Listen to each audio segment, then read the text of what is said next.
Ketika ada yang batuk terus-menerus, banyak yang mengira hal itu adalah COVID-19.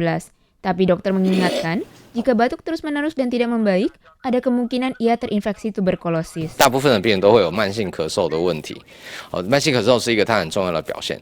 那其他的就是包括一些食欲不振、体重下降，或是说他常常会有一点轻微的发烧。现在有一些慢性疾病的病人族群也是属于免疫力比较低下的这样子的一个群体那我们要特别小心在这些群体里面。 Jalur penularan tuberkulosis atau TBC adalah melalui air liur yang bertebaran di udara. Gejala umum yang hadir setelah tertular adalah batuk terus-menerus selama 2 minggu dan demam. Pada tahun 2022, di Taiwan telah terjadi 6.482 infeksi penularan, di mana 468 diantaranya meninggal dan 60% diantaranya berusia 65 tahun ke atas. 比较低下的高危险族群所做的潜伏结合筛检，有发现潜伏结合的状态，当然是建议可以接受潜伏结合治疗，可以让以后真正变成肺结核发病的这样的比例大幅降低。 Biro Kesehatan Kota Taipei memperluas tes TBC gratis termasuk untuk pasien peritoneal hemodialisis kronis.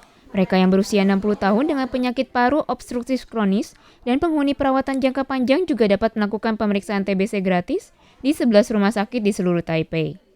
Meskipun tuberkulosis dapat disembuhkan setelah mendapatkan pengobatan, tapi pencegahan tentu selalu lebih baik daripada penyembuhan.